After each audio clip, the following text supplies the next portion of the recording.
سيس وجرين وقولي تجعلكم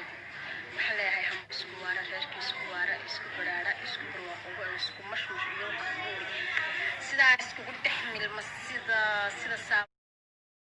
kulanti wacan oo wanaagsan saaxiibayaal meel kasta dunida ka joogtaan halkaad nagala socotaanna waa channelka Fandoor Media maanta barnaamijkan wuxuu ku saabsan yahay arooska Khadra Saleemi iyo Maslax Mideeye maxaad kala socotaa intaan u guda galin barnaamijkeena fadlan markii kuursatay channelkan aad soo booqato subscribe saar gambalka furo si ay kugu soo dhacaan waxyaalaha amaanin kasta soo gelino barnaamijkeena aan u guda galnay arooska Khadra Saleemi iyo Maslax Mideeye ayaa la filayay maalmaha soo socda in la qaban qaabiyo oo la qabto aroos weyn oo laga daba dhacay lamaanahan ayaa nolosha ku midoobi rabay mar dhow arooskoodana waxa uu ka dhici rabaa dalka Djibouti ee caasimadda Djibouti arooskan ayaa la filayaa dadyo badan inay kasoo qayb galaan oo caan ah arooskan waxaa lagu casuumay dadyo badan oo caan ah oo sumcad ku leh bulshada Soomaaliyeed dhexdeeda waxaana arooskan kusoo hambaliyay oo barta uu ku leeyahay Facebook soo dhigay fanaanada Ubad Aragsan oo ayadana kusoo Djibouti ayaa hambalyo kale ilaa wax u soo dirtay lamaanaha nolosha ku midoobi rabay mar dhow Khadra Saleemi iyo Maslax Mideeye arooskan ayaa maalmihii ugu dambeysay la hadalhayay social media waxaana dadyo badan ku farxeen arooskan Khadra Saleemi ay la galayso saygeeda cusub Khadra Saleemi oo taageero badan ku leh social media ayaa aad waxay u soo dhaweeyeen taageerahooda arooskan cusub ee la filayay lamaanaha da'da yar ee Maslax Mideeye ee kula aqal galayso Djibouti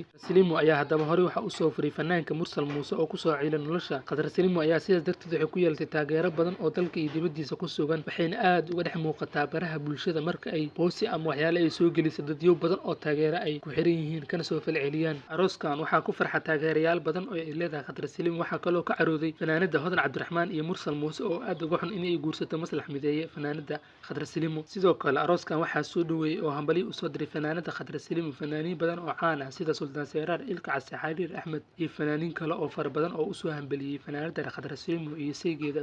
asna fanaanka ah ee Maslax Mideeye arooskan ayaana lagu casuumay fanaanka Sultan Seeraar oo ka qayb yahay iyo fanaaniin kale oo badan sida Maxamed Biike iyo fanaaniin kale oo caan ah waxaana la filayaa arooskan inuu noqdo arooska ugu shidan ee ka dhacay Djibouti waxaana la filayaa bisha June ee soo socota inuu arooskan dhaco haddaan nahay bahda Fandoor Media anaguna waxaan u hambalyeynaa oo hambaliyo aan leenahay kun iyo ku jeer fanaanada Khadra Saleemi oo taageero weyn u hayno waxaan leenahay hambaliyo guurkii lagu nagaado ee lagu nasto Allah ka yeelo halka aad nagala socotaan saaxiibayaal waa channelka Fandoor Media oo aalab u taagan inuu idin soo gudbiyo maalin kasta barnaamijyo xiiso leh warar iyo warbixino fadlan walaal macaan markii ku horsatay channelkeena soo booqato subscribe saar gambalka furo si aad ula socoto barnaamijyada iyo waxyaalaha aan soo gelin mar kasta haddaad horey noola joogtaan asxaabteena ka mid ahayn like saar muuqaalkan siin share gareys oo u gaar asxaab badan